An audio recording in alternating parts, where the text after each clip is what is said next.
Biri, avant la pause, vous étiez en train de nous expliquer que qu'il est possible que ce soit des opérations qui se mènent et qui sont de manière cyclique, se font au sein du RDPC. Comment est-ce que ça s'explique que ce soit pendant une campagne électorale qu'un chef de bloc retoilette ou bien mette à jour son fichier? Vous savez, il faut qu'on soit un peu sérieux pour ceux qui ont la pratique démocratique ou alors qui connaissent les pratiques démocratiques dans certains pays. Un parti politique a deux moments forts d'actualisation de son sommier. Lors des organes de renouvellement des bureaux, comprenez un peu, ça ne se fait pas dans certains partis, je comprends qu'ils ne connaissent pas. Et lors de la campagne, convocation du corps électoral.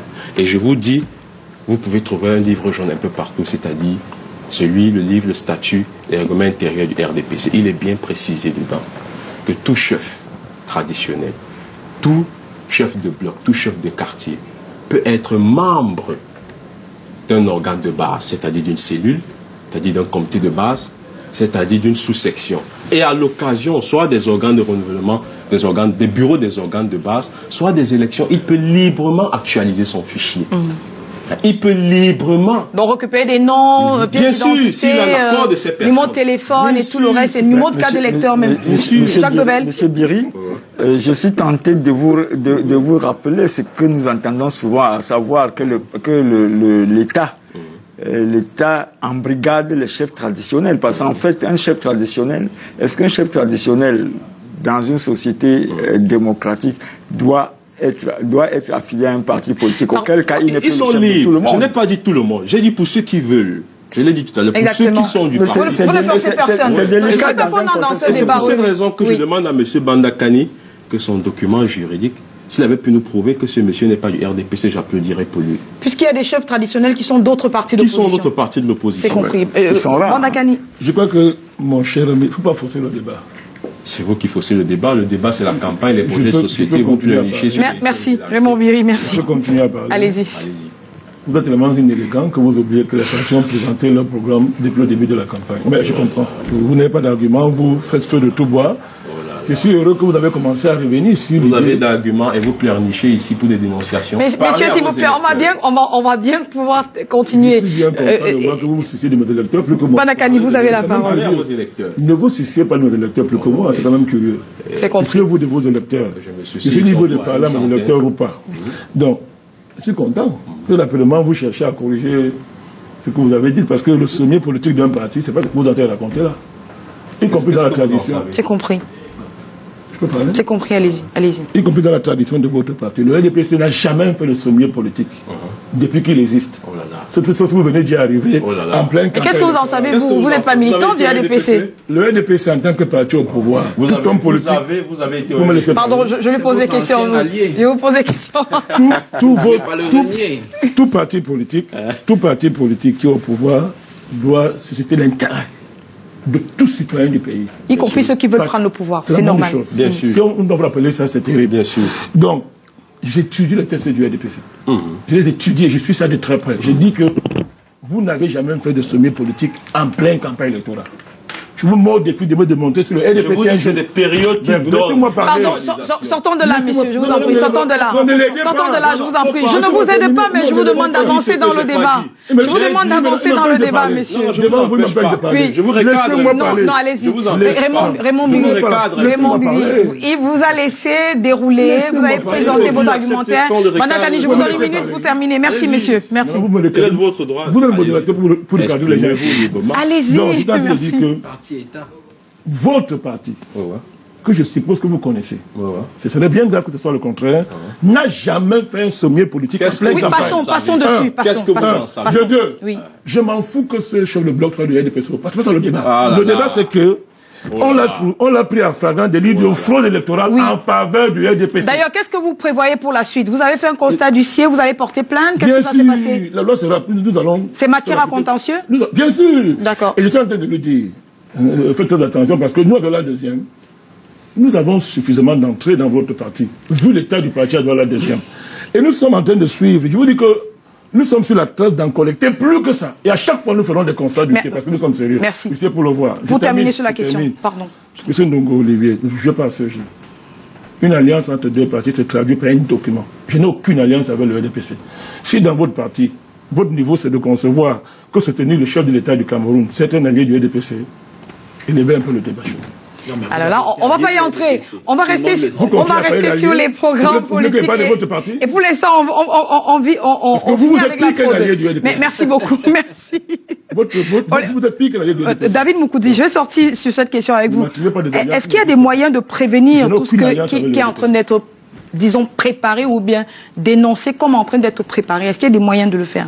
Oui, il y a des moyens pour prévenir tout cela. Je crois que cela passerait d'abord par lorsque le RDPC, je ne voulais même pas dire le RDPC, mais je veux dire, lorsque le gouvernement va comprendre qu'il urge à ce que nous ayons une loi électorale qui soit saine, donc mettre tous les acteurs politiques autour de la table pour que nous ayons d'abord les lois électorales qui rassurent un jeu politique plus ou moins sain chez nous au Cameroun. C'est la première des choses, ça fera en sorte que beaucoup de Camerounais ne se plaindraient plus. Mais dès demain matin, pour ce qui est de plus urgent, pour ce que Bandakani et Jean-Robert Wafo et d'autres acteurs, Nouran Fossine l'a aussi dit la veille, comment est-ce qu'il faut prévenir cela? Déjà, vous pouvez observer que pendant la période électorale, même le jour du vote, on observe soit une présence excessive et massive, souvent de l'autorité administrative dans les bureaux de vote, ce qui n'est pas normal. Il faudrait que, d'abord, cela cesse, que le 9 février, on ne voit pas un sous-préfet qui vient voter dans un bureau, dans un centre, qui est accompagné des gendarmes, parce que ce sont des éléments qui dissuadent et qui peuvent amener la fraude, parce que ça, on l'a observé en 2018, où dans certains bureaux, on a sorti les gens pour que les autorités administratives présentes puissent voter, ce qui est déjà un élément à refuser. Donc, il faudrait que les populations, lorsqu'elles vont voir ça, qu'elles s'indigent en faux par rapport à cela. Il faudrait également que dans les bureaux de vote, ce qu'on appelle les sacs à rébus ne soit pas mis à l'intérieur de l'isoloir, parce qu'un sac à rébus qui est mis dans l'isoloir est un élément qui encourage la fraude électorale, parce que l'électeur qui va dans l'isoloir, des fois est accompagné de son sac. Il entre et justement... On ne sait pas s'il a jeté le reste dans le rébut ou alors il l'a mis dans son sac. Ou alors il l'a mis dans son sac, que personne n'est là pour le contrôler. La disposition également des isoloirs, qui la plupart du temps sont près des fenêtres, sont des éléments également sur lesquels on peut anticiper. Il faudrait que Elecam joue le vrai jeu. Elecam sache, et moi je ne peux qu'interpeller Elecam en premier, parce que c'est lui qui a l'autorité, le gendarme qui organise l'élection. Donc il faudrait qu'il joue le jeu démocratique, à ce qu'il prenne toutes les mesures nécessaires pour que le matériel électoral soit bien disposé, les listes des électeurs soient déjà, c'est une autre incongruité que souvent c'est à la veille, dans la nuit, qu'on affiche les listes. Donc on va se rendre compte que certains électeurs ont constaté que dans ce jeu de changement, de multiplication des bureaux de vote, dans un centre où ils ont perdu leur bureau de vote. Ils ont perdu leur bureau de vote. On a souvent entendu ça comme récrimination sur le terrain. Vous ne retrouvez plus votre nom, alors que à la dernière élection, c'est là-bas que vous avez voté, parce que les listes sont sorties à la veille. Donc, Elecam donne le temps aux électeurs d'aller sur les listes bien avant, les consulter, s'assurer que leur bureau reste leur bureau, pour pouvoir venir tranquillement le dimanche 9 février exercer leur droit de vote. Merci. Tout à fait. Donc, c'est des éléments sur lesquels je crois que l'Elecam peut travailler. Merci. La fraude électorale est pénalisée. C'est relève du code pénal désormais. D'accord, vous avez pris la parole. L'article 123 du code pénal. Nous allons poursuivre les chefs de bloc. Nous allons prendre en flagrant délit. Nous allons les poursuivre. Oui. Ça, c'est pour prévenir et vous avez la parole pour terminer. Allez-y. Il va présenter une carte du RDPC. Non, c'est pas ce que la loi dit. C'est ce que la loi dit. Mais merci beaucoup. Non, c'est pas ce que la loi dit. Donc, vous, c'est quoi? C'est la justice qui va régler cela? Mais nous allons aller jusqu'au bout. D'accord. Bien sûr, je vous dis que nous sommes sur les traces de d'autres chefs de bloc. D'accord. Alors nous parlons, et il y a un dispositif qu'on a dans le pieds qui est sur leurs traces. Nous avons pris un, on est en train d'en prendre d'autres. Rassurez-vous. Olivier et chaque Ndongo. fois, ce sera avec un huissier qui les prendra en flagrant délit. Olivier Ndongo, pour vous? Alors, je vais déjà dire que nous, au PCRN, nous avons dans notre slogan, le premier mot, c'est la vérité. Ça veut dire que la vérité, c'est dire les choses telles qu'elles sont. Même si parfois cela peut faire mal à certains. Je veux dire que tout n'est pas noir chez Elecam. parce que j'ai été surpris. Pourquoi vous dites merci? Mais vous n'êtes pas des LECAM, vraiment. Vous confirmez la coalition et LECAM, peut-être, vous seul vous le savez. Donc, j'ai été ravi de recevoir le coup de fil des LECAM tout à l'heure, qui m'ont appelé en tant qu'électeur pour me rappeler là où je vote et le numéro de porte même du bureau dans lequel je vais voter. Ça, c'est quelque chose qu'il faut saluer. Mais cependant, aller voter seulement ne suffit pas. Voilà pourquoi, à la suite ça veut dire que vous avez pu rejoindre des repérages pour aller savoir dans quel bureau vous vous trouvez, puisque les LECAM l'a déjà fait par téléphone avec vous. Je vais voter. Ils ont simplement confirmé ce que je savais déjà. C'est très bien. Ceci dit, donc, je vais aller à la suite de l'expert pour donner juste quelques bribes par rapport à des fraudes possibles et les solutions. En cas de bureau de vote fictif, il faut simplement se servir des listes de bureaux qui ont été publiées par LECAM, qui serviront de faire valoir ce que de droit pour pouvoir dénoncer ces bureaux qui sont ajoutés. Donc, et en cas de mandataire fictif, parce qu'il peut également avoir des mandataires fictifs, ça veut dire que le parti qui se reconnaît, qui a l'habitude de le faire, il envoie des mandataires fictifs qui en réalité ne sont pas envoyés par les partis de l'opposition. C'est une autre méthode de fraude. Comment est-ce qu'on fait pour pallier à cela? Il faut contrôler l'identité du mandant et des autres représentants. Qui contrôle? C'est les populations, c'est vous, c'est les partis prenants? Quand on parle de contrôler, c'est déjà ceux qui représentent les partis dans le bureau. Ah, c'est les consignes que vous donnerez à vos représentants. Si je suis assis et quelqu'un me dit il est représentant peut-être du PADEC, puisque à Douala 5e, nous avons 4 partis en liste. Vous allez vous assurer de son identité. Il me contrôle, je le contrôle. On va se contrôler. Et également, il y a le vote multiple d'un électeur. Le président Bandakani a parlé de cela tout à l'heure. Je vais insister sur ce point. Il faut vérifier le pouce des électeurs. Le pouce là. Il faut vérifier. Et l'encre indélébile qui ne présente pas des signes de nettoyage. Non, ils ont des diluants. Il y a les signes de nettoyage. Ils ont des diluants pour nettoyer. On connaît quand quelqu'un a nettoyé. Donc, on peut vérifier cela. Permettez qu'il termine. Je vous donne la parole. Je n'ai pas prononcé le nom d'un parti. Donc, si vous vous reconnaissez, tant mieux pour vous. Donc, il ne faut pas, vous qui allez représenter les partis, moi je m'adresse à mes homologues de l'opposition, ne vous laissez pas influencer par les autorités. Parce qu'il y en aura qui seront là. Les membres de la commission locale de vote ne doivent recevoir d'ordre de personne. Même le président de votre commission locale de vote, vous prenez les décisions. 30 secondes encore et on aura terminé. Et je vais terminer avec une recommandation qui a été faite par le président du PCRN, Cabral Libi, par rapport à la fiche de pointage. Parce que habituellement, on met l'accent beaucoup plus sur les PV. Nous oublions les fiches de pointage. Il faudrait que les fiches de pointage, qui sont généralement en 2 exemplaires, soient remplies sur place. Monsieur, vous terminez parce que vous n'aurez plus le temps pour présenter votre profession de foi. Je vous en prie. Vous avez laissé les gens prendre. Oui, mais parce que je suis au chronomètre. Je veux dire que, en fin de compte, il faut vous rassurer que la fiche de pointage est bien signée comme le procès verbal. C'est très important. Merci. Raymond Biri, vous aussi. Donc, quelles sont les mesures que vous prendrez pour contrer la fraude? Parce que vous êtes aussi victime de la fraude, dit-on. Bien sûr, nous sommes victimes. Ils ne sont victimes d'aucune fraude. Pardon. Vraiment. Bandakani, permettez qu'il prenne la parole, je vous en prie. Je vous en prie. Il nous reste 5 minutes, il faut bien qu'on puisse aller. Non, bref, soyons un peu plus sérieux. Oui. Mais tout le temps, vous le dites. Allez-y. Nous, au RDPC, depuis la convocation du corps électoral, bien avant la période, convocation du corps électoral, qu'on appelle la période de pré-campagne, ce que nous avons fait, nous sommes sereins. Nous sommes assurés du travail que nous avons fait sur le terrain. Je vous ai dit tout à l'heure, notre travail il a commencé par la sensibilisation et la mobilisation de nos militants, les militants des cellules, des comités de base, des sous-sections. Quand on a convoqué le corps électoral, en tant que parti responsable, nous sommes allés vers les communautés.